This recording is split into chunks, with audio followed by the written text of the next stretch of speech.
Quiapo. Kilala ito sa hindi mahulugang karayom sa tuwing sasapit ang pista ng Nazareno. Ngunit tanyag din ito sa habulan sa tuwing may nagwa 1, 2, 3, kuta ng mga fans ni Madam Auring, klinika ng mga nadidisgrasya, at higit sa lahat, hindi papatalo ang mga mortal na kaaway ni Edo Manzano. Sa aming paglalakbay, hindi lamang ito ang aming natuklasan. Sa pagliko sa Kalye Etxage, nananahimik ang malalim na kahulugan ng Quiapo.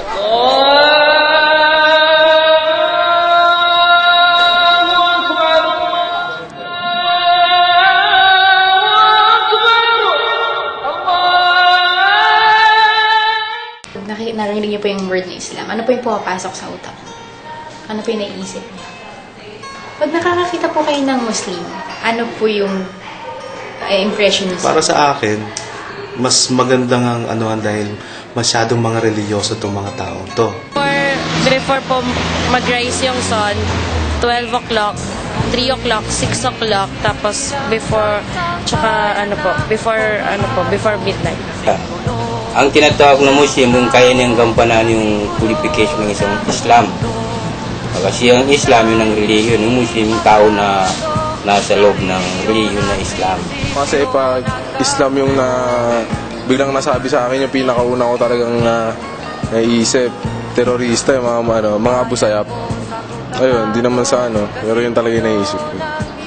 Mga nagtitinda ng DVD sa Quiapo. Kaya gumagawa ng labag sa utos ng Islam. Ang nangyayari doon, nasira ng imahe ng Islam, pati ng mga kapwa nila tunay ng mga Muslim. Hindi ako natatakot. Sasabi nila na magugulo daw at sasabihin nila na masyado kapag Muslim, mata sa mata, ngipin sa ngipin. Pero hindi. Mababait silang tao. Yun nga, Pilipino. Kaya tuloy gumagawa ng masama dahil hindi niya alam yung ginagawa niya. Ibig sabihin, ignorante siya sa kanyang sariling reliyon. Kaya gumagawa ng labag sa utos ng Islam.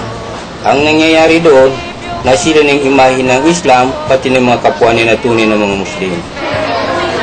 Rebelde. Sa katulad ng mga Muslim country, mga ganun na masasama, ganun.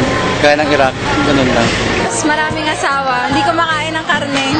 Ng Muslim, yung mga Pilipino na mga katulad sa amin. Hindi kami nakain. Yun lang ang namin, pero masaya, mababait. Yan, pares din sa tayo-tayo. Hindi sila takot pumaslang.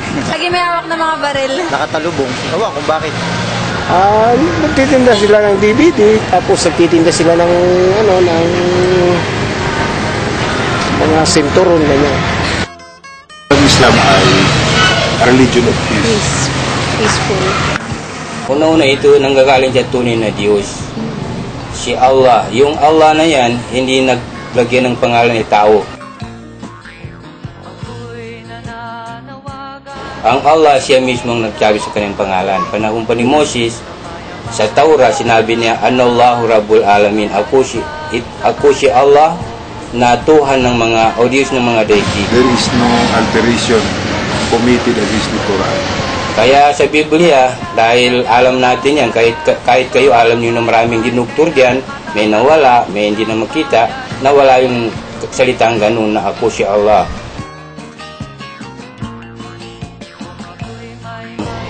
Ito ang batas ng Diyos. Hindi gawa-gawa ng tao. Lahat ng gawain ng tama sa batas ng Diyos dito sa Muslim.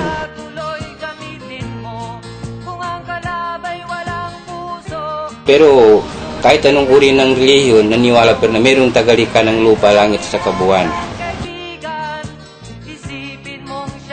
Doon tayo nagkakaisa. Nagkakaisa tayo ng uri ng maaway ng ating mga puso, kung anong di matulungin tayo. Meron din sa atin na mga suwain, mga hindi sumusunod. Doon tayo magkakatulad. The girl should wear a veil. Hindi po dapat nakikita yung hair niya.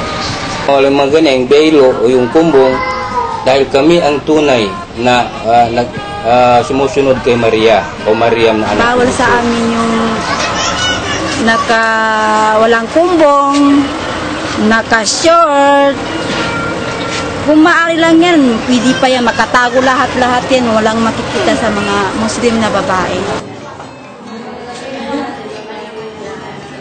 Ito magkita sa mga Muslim ang kanyang mga kaugalian, pananamit, na kailanman di magkita ang kanyang orat o mga katawan, maliban sa kanyang talampakan o kamay.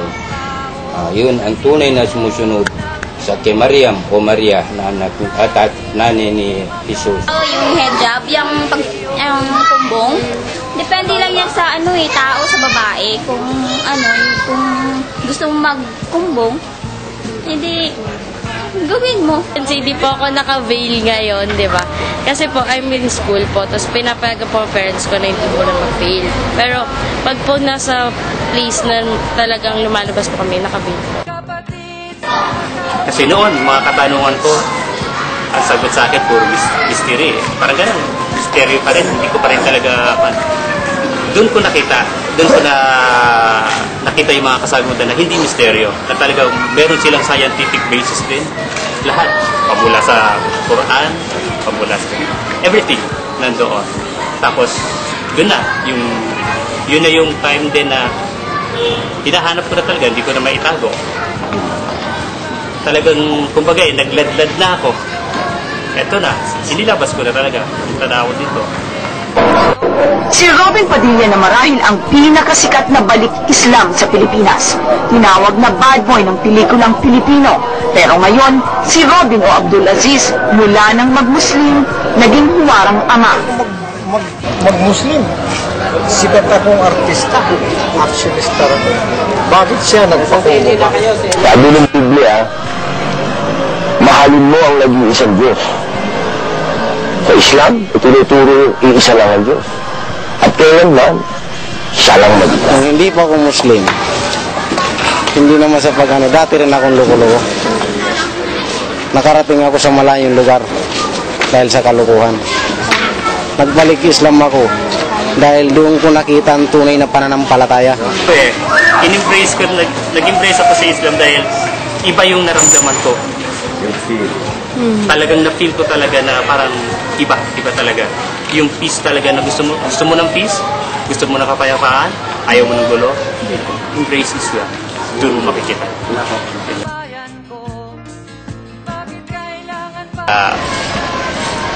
Kahit wala akong kilala sa Islam, hindi ko sila kilala. Pumunta ako dito dahil sa paniniwala ko, dito ko makikita yung hinahanap ko. Sa bahay din na medyo na-experience ko yung pagka nagdadasal ako, niloloko nila ako kasi hindi nila naintindihan yung sinasabi ko. Sa opisina din, lalo na. Ang tingin nila sa akin is si Osama Bin Laden na daw ako. I don't care. Sabi ko masaya ako God made the law. That is love. Kaibigan at makinig kayo, ako'y may dala-dalang balita galing sa bayan ko. Nais kong ipamahagi ang mga kwento at mga pangyayaring nagaganap sa lupang pinangako. Kahit anong gawain nila, lalaban pa rin kami.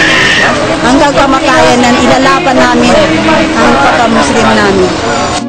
May mga lorong di makalipan na sa hawlang ginto. May mga punong walang dahon, mga pusong di makakibo sa mga pangyayaring nagaganap. Gusto mo ng peace? Gusto mo ng kapayapaan? Ayaw mo ng gulo? Embrace Islam. Doon mo makikita.